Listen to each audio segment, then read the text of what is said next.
지금은 아마도 잊혀진 놀이 중에 꽤 오래전에 우리가 함께 했던 놀이들이 있습니다. 여러 가지가 있죠.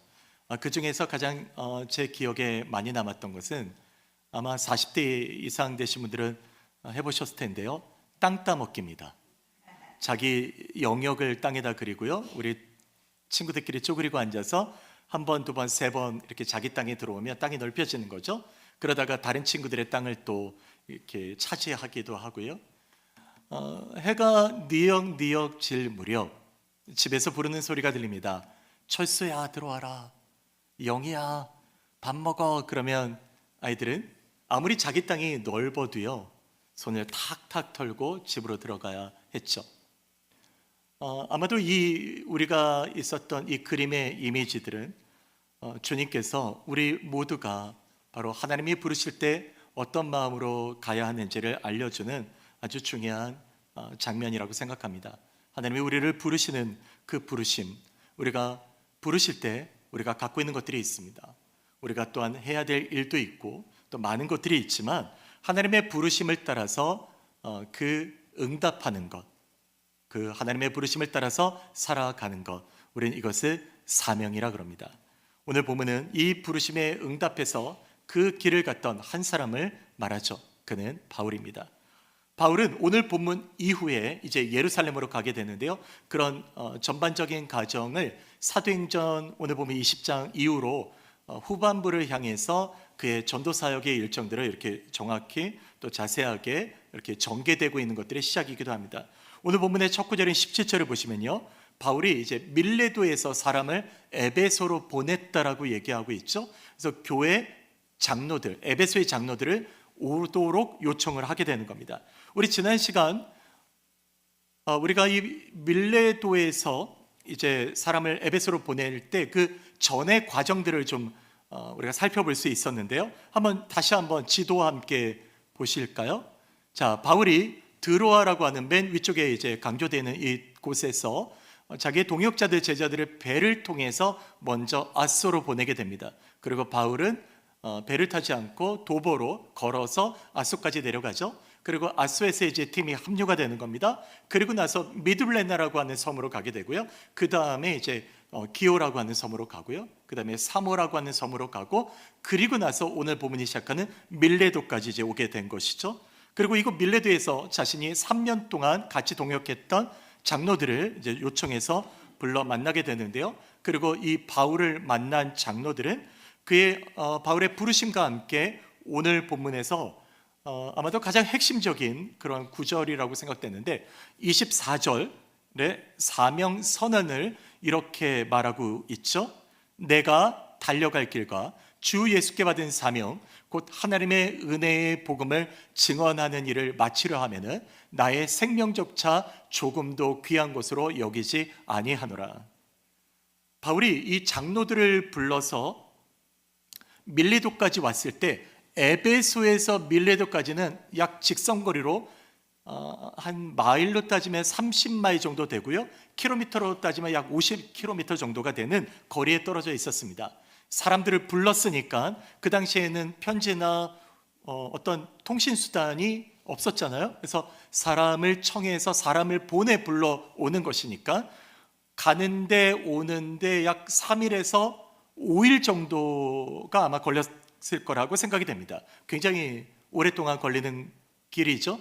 자, 바로 이 만남을 제가 이제 묵상하는데 제가 관심을 가졌던 아주 흥미로운 점이 하나 있었습니다. 자, 그거는 바울이 에베소에 있는 장로들을 따로 불러 만났다는 것은 아주 중요한 만남이기 때문에 지금 부르고 있다는 걸 우리가 알 수 있지 않습니까? 그런데 실제 이 불러서 만나기에는 바울의 일정이 그렇게 시간이 충분하지가 않았기 때문입니다. 더구나 바울이 누군가를 불러서 만난다는 것은 매우 이례적인 일입니다. 오늘 본문 외에 다른 성경에서는 바울이 누군가를 불러서 만나는 기록이 없습니다. 그러니까 오늘 본문은 아주 이례적이라고 할 수 있고요. 그리고 매우 중요한데요. 이것이 왜 중요한지 우리가 더 잘 알 수 있는지 그 바로 앞에 16절을 보면 바울이 굉장히 시간에 쫓겨 있다는 걸 알 수가 있습니다. 보시면요, 바울이 아시아에서 지체하지 않기 위해서 에베소를 지나 배 타고 가기로 작정하였으니 이는 될 수 있는 대로 오순절 안에 어디에 이르려고? 예루살렘에 이르려고 어떻게 갔다? 급히 갔다라고 얘기합니다. 급히 가려고 지금 하고 있는 상황인 거예요. 굉장히 촉박하죠? 지체하지 않으려고 했고 급히 가려고 하고 있다. 그러니까 바울이 밀레도를 거쳐서 예루살렘으로 갈 때 매우 급한 마음을 갖고 지금 가고 있는 것을 알 수가 있죠. 그런데 흥미롭게도 이런 시간을 다투는, 촉각을 다투는 그런 상황에서 바울이 에베소의 장로들을 불렀다는 겁니다. 에베소의 장로들을요. 한 3일에서 5일 정도 걸렸을 거라고 말씀드렸잖아요. 그럼 바울은 에베소 장로들을 만나서 뭘 얘기하고 싶었을까? 대체 왜 그렇게 촉각을 다투는, 시간이 급한 상황에서 짬이 없는데 어떤 말을 하기를 원해서 그는 이 얘기를 지금 하고 있는 것인가?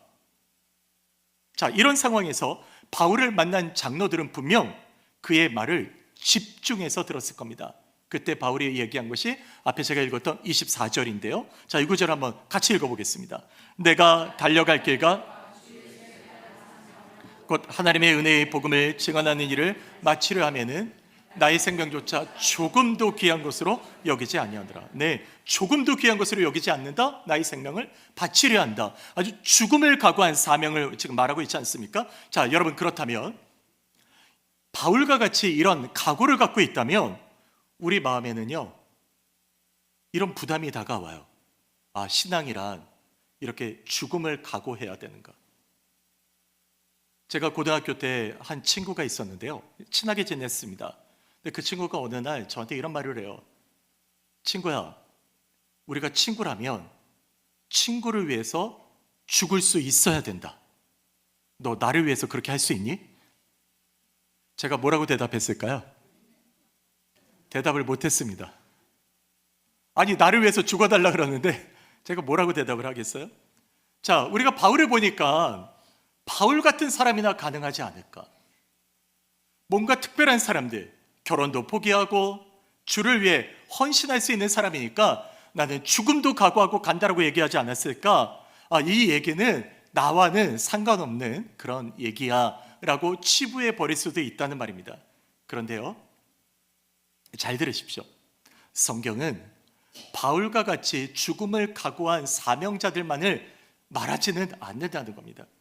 성경은 매우 평범했지만 자신의 삶을 통해서 하나님 나라의 일을 감당했던 사람들을 기록하고 있습니다. 그들 중에 어떤 사람은 사업가였고요, 어떤 사람은 연약한 사람이었고요, 어떤 사람은 매우 평범한 사람이었습니다.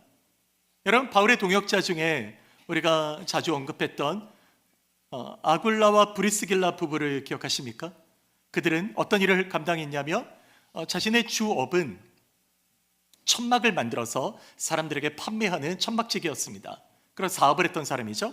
그런데 어느 날 이 아볼로 부부가 있었던 한 예배 모임에서 그때 신약교회의 가장 탁월한 사역자였던 아볼로가 말씀을 전하는 시간을 갖게 됐습니다. 근데 아볼로가 전하는 말씀이 성경을 제대로 이해를 못하고 전하는 것이었어요. 그때 이 부부가 아볼로를 불러서 성경은 뭐라고 기록하고 있습니까? 하나님의 도를 더 정확하게 풀어주었다. 그리고 그걸로 인하여 이 아볼로는 신약교회의 아주 위대한 사역자가 될 수가 있었죠. 바로 그 역할을 감당했던 사람이 아굴라와 브리스길라 부부 아닙니까? 그들은 사업가였습니다. 여호수아의 죽음 이후에 이스라엘의 왕정 시대를 오기 전까지 첫 왕이 사울이죠. 사울이 오기 전까지 그 시기를 한 약 380년 정도의 시기인데요, 사사시대라고 부릅니다. 그 많은 사사들 중에서 가장 눈에 띄는 사사 중에 하나가 에훗이라는 사사인데요, 이 에훗은 왼손잡이였습니다.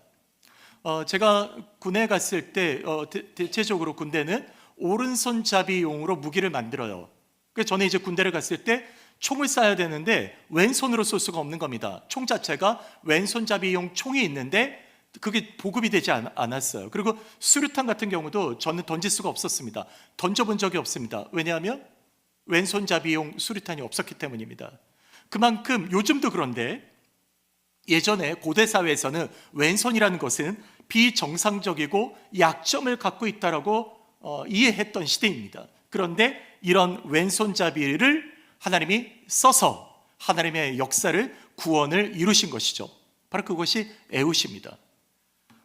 한 평범한 인물이 있었습니다. 성경에 딱 한 줄 기록되어 요한 3서에 요한 사도가 가이오라는 이름을 소개하면서 그런 인물을 얘기합니다. 그런데 그걸 어떻게 소개하냐면 사랑받는 자라고 얘기를 해요. 근데 가이오가 대체 뭘 했기 때문에 사랑받았냐 보니까 성경은 이렇게 기록했죠. 그는 나그네 된 형제를 잘 영접하고 신실하게 대했다. 그리고 그 신실함을 받은 형제들은 가이오를 칭찬했다라고 이렇게 얘기합니다. 이게 요한 3세에 기록된 단 몇 줄의 이야기들입니다.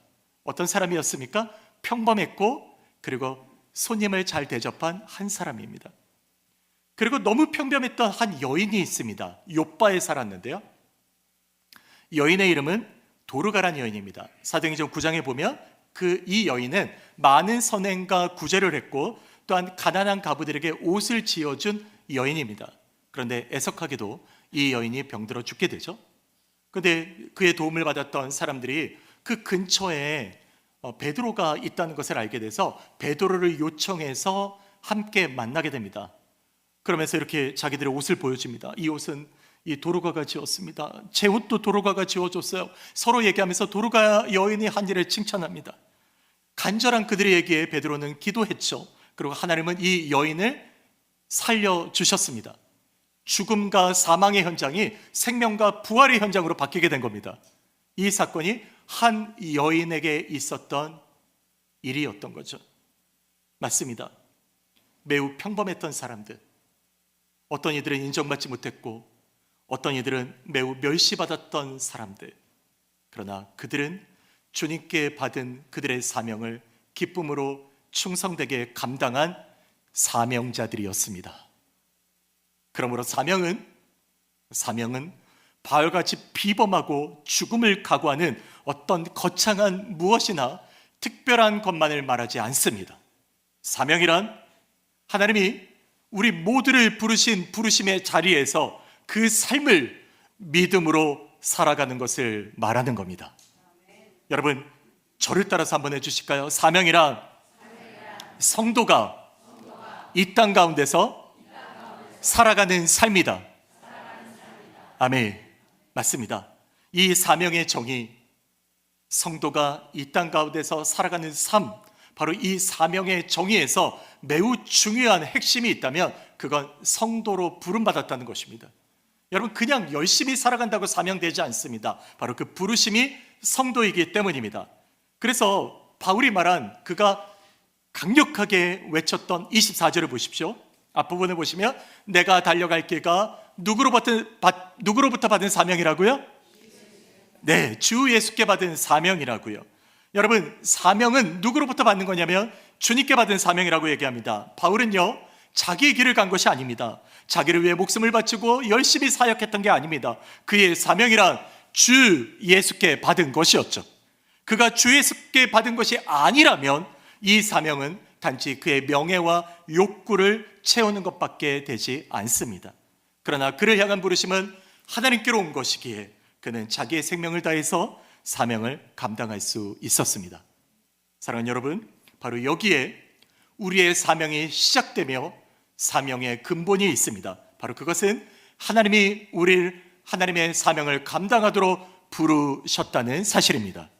그래서 디도서 2장 14절을 보십시오. 그가 우리를 대신하여 자신을 주심은 모든 불법에서 우리를 속량하시고 우리를 깨끗하게 하사 선한 일을 열심히 하는 어떤 백성이요? 자기 백성이 되게 하려 하심이라. 자기 백성, 하나님의 백성이 되게 하려 하셨는데 어떤 일을 열심히 하는 것이냐? 선한 일이라고 얘기하죠. 여러분, 여기서 선한 일이라고 하는 것은 내가 열심히 살고 또한 뭔가 봉사하고 섬기는 어떤 헌신된 일이라는 의미도 물론 있지만 여기서의 선함이라고 하는 것은 하나님 앞에 나의 선한 마음을 지키고 하나님과의 관계에서 하나님의 놀라우신 선하신 그분을 따라가는 삶, 바로 그것이 선한 일을 열심히 하는 사명이라고 하는 겁니다. 이게 하나님이 우리에게 주신 사명입니다. 어렵지 않죠, 사명은. 그래서 바울도 얘기합니다. 갈라디아서 2장 20절에 내가 그리스도와 함께 십자가에 못 박혔나니 그런즉 이제는 내가 산 것이 아니오 오직 내 안에 그리스도께서 사시는 것이라. 사명이죠. 우리가 그리스도 안에 있는 것, 성도로서 우리가 살아갈 때 하나님의 부르심을 따라 살아가는 삶, 바로 이것이 사명입니다. 그래서 사명이란 우리의 가정에 하나님의 말씀 안에서 서로가 서로를 사랑하고 섬기며 살아가는 삶이라고 말씀드릴 수 있습니다. 사명이란 말씀 안에 자녀들을 양육하고 주님의 뜻 가운데 기도하며 돌보는 삶을 얘기하죠. 사명이란 일터에서 하나님이 부르신 부르심을 따라 감사하며 성실하게 감당하는 것을 의미합니다. 사명이란 직장의 동료들과 기쁘게 일하는 환경을 만들고요, 비록 힘든 일이라도 감사함으로 감당하는 것을 말하는 겁니다. 사명이란 사업체를 운영할 때 나의 이익, 나의 유익보다 우리 모든 공동체의 이익과 유익을 생각하고 그 남은 이익이 있다면 다른 직원들과 함께 누리는 삶, 그래서 학생은 학생으로, 주부는 주부로서, 그리고 또한 우리가 감당하는 직분자는 직분자로서의 사명을 감당하는 것, 바로 그것이 사명입니다. 그래서 우리가 살아가는 모든 삶의 영역이 여러분의 가정이나 일터나 어떤 삶이라도 바로 그것이 사명의 일터인 것이죠. 바로 그곳에서 우리는 믿음으로 살아가는 사명자의 삶을 사는 것입니다. 세계적으로 유명한 변증학자이고요, 그리고 저술가인 어스 기니스라는 사람이 있습니다. 그가 쓴 책이 더 콜, 소명이란 책에서 그는 이런 얘기를 하죠. 우리 소명은 신앙이 세계를 움직이는 데 필요한 아르키메데스의 지점을 제공하는 것이다. 여러분, 여기서 아르키메데스의 지점이라고 하는 것은 그의 말을 인용한 것인데요, 그가 이런 말을 했잖아요. 나에게 서 있을 자리를 달라. 그러면 지뢰를 이용해 지구를 움직일 것이다. 그래서 어떤 한 지점에서 긴 막대기를 가지고 이렇게 들어올리는 그런 지점을 아르키메데스의 지점이라고 그러잖아요. 힘을 다해서는 내 힘으로는 움직일 수 없지만 한 지점에 놓고서 움직일 수 있는 것. 다시 말해서 그의 말은 아르키메데스의 지점처럼 소명이란 하나님을 중심에 두고 그 뜻을 따라 살 때 세계를 움직이는 역사하는 능력, 바로 그 하나님을 만나는 사건이 바로 소명이고 사명이라고 얘기하는 것입니다. 그 부르심을 따라 살아가는 것이죠. 바로 이것이 사명자의 삶입니다. 그래서 사명자의 삶이란 주님이 우리의 중심이 되어서 살아가는 삶입니다. 물론 사명을 감당할 때 우리는 문제가 없지는 않아요. 있어요. 어려움도 있습니다. 바울도 그랬잖아요. 오늘 본문에서 18절과 19절을 보시면 그가 여러분 앞에 어떻게 행했는지를 말하면서 19절에 모든 겸손과 눈물이며 유대인의 간계로 말미암아 당한 시험을 참고 주를 섬겼다라고 얘기합니다.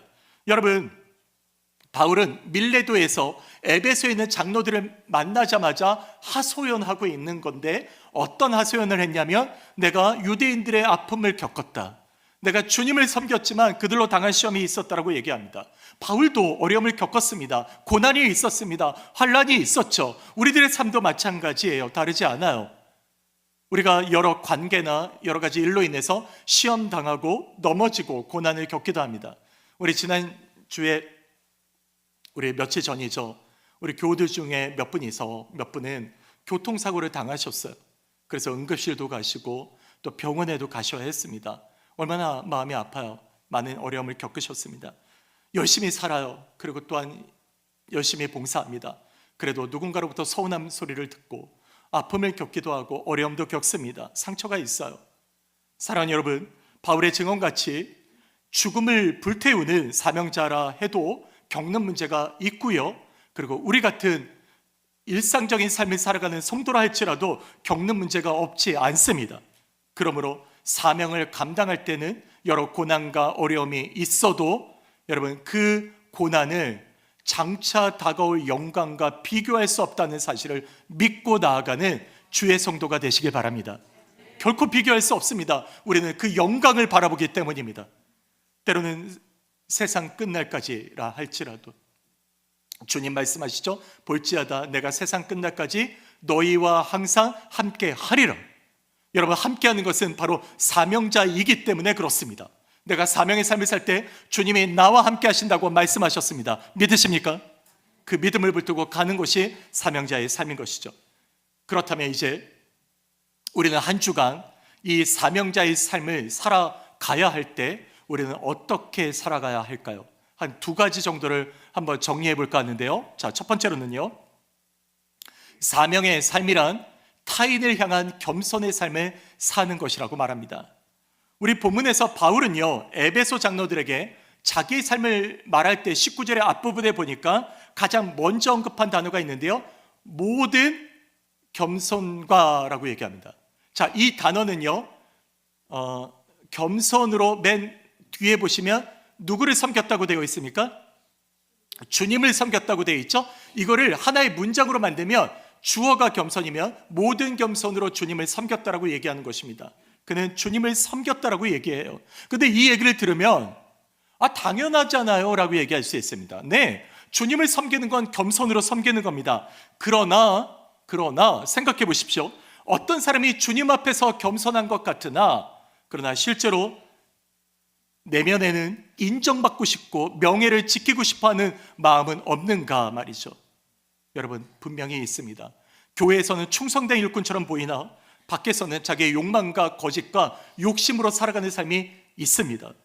부인할 수 없습니다. 그렇기 때문에 겸손으로 주님을 섬겼다는 것은요, 진정으로 평가받기 위해서는 내가 다른 사람들과 어떤 관계를 맺고 있느냐로 평가받을 수밖에 없는 겁니다. 그래서 주님도 말씀하시잖아요. 내 이웃을 사랑하라고 얘기하면서 어떻게 사랑하라고 얘기했냐면 너의 몸처럼 사랑하라고 얘기하십니다. 여러분, 내가 이웃을 사랑하는데 내 몸처럼 사랑하십니까? 답을 못 하시잖아요. 그렇죠? 어려운 일입니다. 내 몸처럼 진짜 이웃을 사랑하세요? 주님 그렇게 말씀하십니다. 사랑을 어떻게 평가하니? 너의 몸과 같이 사랑했니라고 얘기하시는 거예요. 겸손이 마찬가지입니다. 내가 하나님 앞에 겸손한다고 100번 말하는 것보다 더 중요한 것은 내가 그 겸손함으로 어떤 관계를 맺고 있느냐라고 지금 주님이 묻고 계시는 겁니다. 그래서 마태복음 25장에 보면 마지막 때 일어날 일의 비유로 주님이 말씀하실 때 이런 말씀하십니다. 인자이신 그리스도가 이제 오실 텐데 그때 양과 염소를 심판하실 거다. 그런데 오른편에 있는 자들에 대해서 말씀하시죠.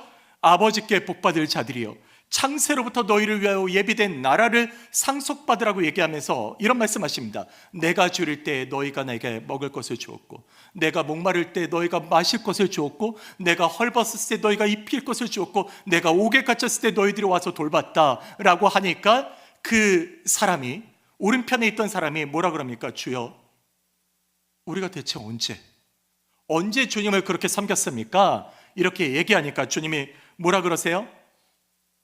너희가 여기 내 형제 중에 지극히 작은 자 하나에게 한 것이 내게 한 것이다. 맞습니다. 형제 중에 지극히 작은 자 하나에게 한 것이 바로 주님께 한 것입니다. 그것이 겸손이고요, 그것이 사랑입니다. 여러분, 주님께 겸손함으로 섬겼다는 것은 바로 이런 겁니다.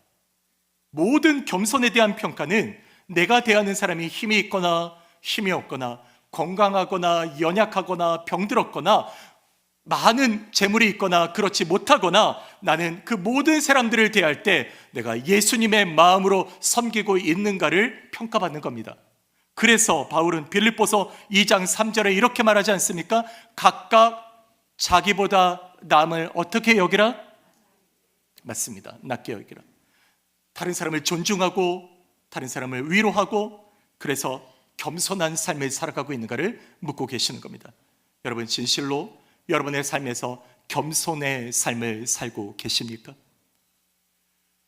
여러분의 목장의 식구들, 여러분의 교회 식구들, 여러분의 가정에서 여러분은 어떤 삶을 살고 계시나요? 우리가 목장의 식구들을 생각하고 교회를 생각할 때 불평과 불만이 가득 차 있지 않습니까? 아니면 비록 부족하고 연약해도 내가 도와야지, 내가 섬겨야지 기도하고 수고하고 계시나요? 진실로 여러분, 우리 누구나 다 마음에 다 들 수는 없습니다. 여러분, 남편과 아내는 어떻습니까? 내 마음에 드는 남편, 내 마음에 드는 아내라고 여러분 확신하십니까? 다 못하잖아요. 그렇죠? 저도 아내를 너무 사랑합니다. 그런데 가끔 평생 왼수 같습니다. 전에 말씀드렸잖아요. 침대에서 자고 있으면 얼굴을 마주보고 자면 가장 가까운 사이지만 등을 돌리고 자면 지구 한 바퀴 돌아와야 한다고요. 그 정도로 우리는 관계 속에서 어려움을 겪을 때가 있어요. 하나님을 사랑하는 거 어떻게 평가받아요? 다른 게 아닙니다. 요한일서 4장 20절을 보십시오. 같이 한번 읽어볼까요? 누구든지 그 형제를 미워하면 이는 거짓말하는 자니 보는 바 그 형제를 보지 못하는 바 하나님을 사랑할 수 없느니라. 네, 형제를 사랑하지 않는데 어떻게 하나님을 사랑하니? 사랑할 수 있다 없다? 없다. 하나님을 사랑할 수 없다. 여러분, 이 말씀이 진실한 하나님의 말씀이십니다. 여기서 우리는 겸손의 의미를 배우게 되는 거죠.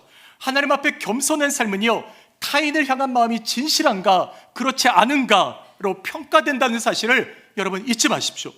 먼저 타인을 이해하고, 먼저 섬기고, 먼저 용서하고, 먼저 손을 내밀고, 먼저 찾아가는 그런 마음이 아니라면 우리는 진실로 겸손의 삶을 살 수가 없습니다. 제가 청년 때 한 형제님이 생각이 나네요. 갑자기. 그 형제님은 청년부의 회장이셨는데요, 이제 막 대학을 졸업하고 이제 막 대학에 들어가서 청년부에 들어간 제가 그 형님을 뵐 때 굉장히 신선한 충격이었던 것이 있습니다. 다른 게 아니었어요. 그 형님은 모든 청년부 회원들에게 늘 따뜻한 미소를 가지고 먼저 인사하셨어요. 저한테 와서도 먼저 손을 내밀고 인사해 주시고, 너무나도 그게 제 이미지에 잊혀지지가 않아요.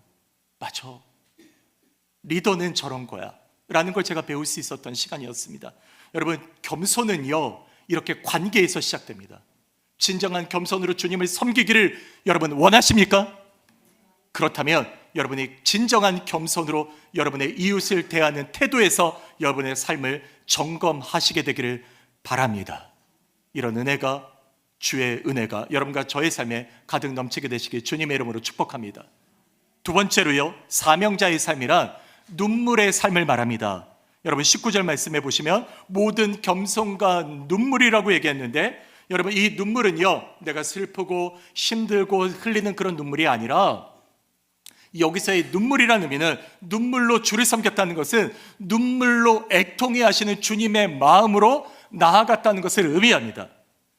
주전 6세기경에 남유다가 멸망을 당하는 그 즈음에 풍전등화 같은 그 시기에 백성들과 왕은요 거짓과 그 다음에 타락하고 주님 앞에서 패역한 삶, 우상을 숭배하고 주님을 섬겨야 될 백성들이 다른 신들을 섬기는 그런 매우 죄악된 삶에 살았습니다. 그때 선지자들은요 하나님의 심판과 저주를 외쳐야 되는데 그렇게 하지 않습니다. 그래서 그들은 잘 될 거라고, 잘 될 거야, 평강이 있을 거야, 막 전쟁을 앞에 두고 있는데도 괜찮을 거야 라고 사람들을 호도합니다. 그때 하나님께서 그들을 향해서 애통하는 마음으로 에스겔서 22장 29절과 30절에 이렇게 말씀하십니다. 이 땅 백성은 포악하고 강탈을 일삼고 가난하고 궁핍한 자를 압제하고 나그네를 부당하게 학대하였으므로 이 땅을 위하여 성을 쌓으며 성 무너진 데를 막아서서 나로 하여금 멸하지 못하게 할 사람을 내가 그 가운데서 찾다가 찾지 못하였다. 여러분, 이 말씀은요 이 땅의 백성들이 하나님을 떠나 멸망의 길로 갈 때 하나님의 진노를 막아서서 하나님 안 됩니다, 하나님 이 땅의 백성들을 구원하셔야 됩니다, 하나님 이 땅의 백성들을 살리셔야 됩니다라고 얘기하는 한 사람이 없다는 겁니다. 찾았으나 찾지 못했다. 바로 우리들을 얘기하는 거예요.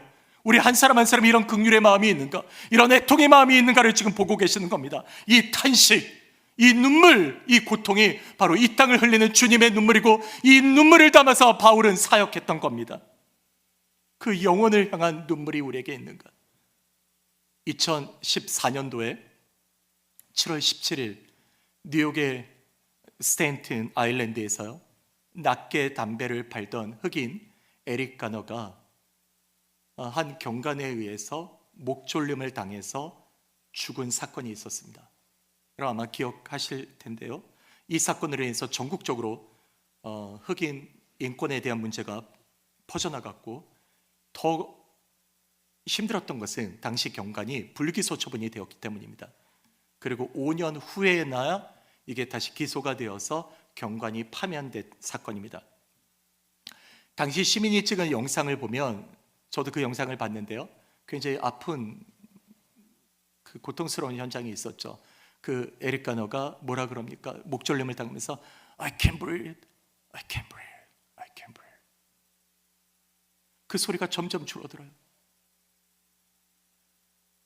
I can't breathe 이라고 외쳤던 그 외침은요, 여러분, 잊을 수가 없습니다. 여러분, 이 외침이요, 저는 어떻게 들렸냐면, 하나님을 떠난 이 땅의 온갖 죄악과 거짓과 속임과 그런 죄악들이 난무하는 이 땅에서, 이 땅을 향해서 하나님께서 I can't breathe이라고 외치시는 소리가 오버랩되어서 저한테 다가왔습니다. 주님이 이 땅을 탄식하면서 내가 숨을 쉴 수 없다, 내가 숨을 쉴 수 없구나, God can breathe, God can breathe. 정말 아파하는 주님의 탄식이 들리는 것 같습니다. 그런데 우리 이 땅의 백성들은 우리가 있는 그곳이 안전하다고 외치며 죽어가고 있는 것은 아닌가? 사랑하는 여러분, 이 땅을 향해서 우는 사람이 없다, 내가 진노를 쏟아볼 텐데 그 진노를 나를 막아서서 기도할 한 사람이 없구나. 여러분, 그 울부짖음이 지금 들리는 것 같습니다.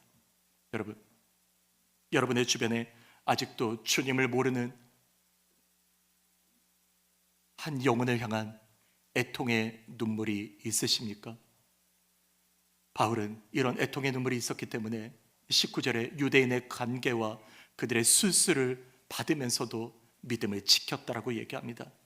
사랑하는 여러분, 영혼을 향한 애통의 눈물은 어떤 시험이나 시련이나 환난이 와도 주님께 향한 사랑을, 믿음을 포기하지 않는 것을 말합니다. 여러분, 애통의 눈물이란 어떤 비방과 멸시를 받아도 주님의 십자가의 사랑을 붙드는 것을 말합니다. 애통의 눈물이란 나의 형편보다 타인의 형편을 이해하고 더욱 사랑으로 섬기기를 결단하는 믿음을 말합니다. 여러분, 우린 다 완전할 수 없습니다. 완벽할 수 없습니다. 아니, 완전하지 않아요. 여러분, 목자들이나 우리 안수 집사들, 그리고 우리 리더들 보세요. 여러분, 완전합니까? 제대로 사역하는 것 같지 않죠. 어떤 때는 서운하기도 하고요, 실망스러울 때도 있습니다. 어떤 분들은 이렇게 얘기합니다. 목사님이 변했나 봐, 왜 저래? 얘기할 수 있습니다. 완전하지 않아요. 마음 아픈 일도 있을 겁니다. 그럼에도 우리 안에 애통의 눈물이 있으면요, 우리가 품지 못할 마음이 어디에 있겠습니까? 우리의 애통의 마음이 있으면 사람과 환경을 보지 않습니다. 우리의 애통의 마음이 있으면 다른 것들을 구하지 않아요. 우리의 애통의 마음이 있으면 우리의 형제들을 먼저 생각하고 기도합니다. 부족하죠, 모자르죠. 앞에서 얘기했던 것처럼 내 아내가 다 만족스럽지 않아요. 내 남편도 마찬가지예요. 내 직분자들도 마찬가지입니다. 그러나 애통의 마음이 있으면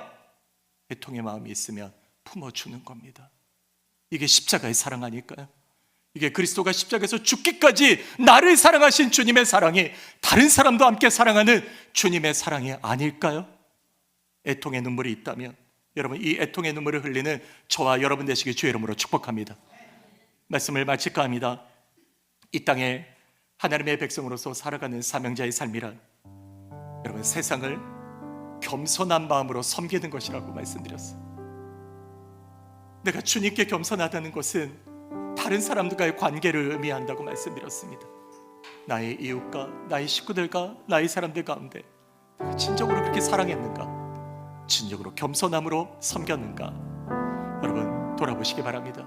주님을 섬기듯 또한 애통의 눈물을 가지고 세상을 향해서 그 눈물을 담고 살아가고 있는가? 네, 마음에 드는 거 없어도요, 힘들어도요, 그 마음 품고 기도하는가?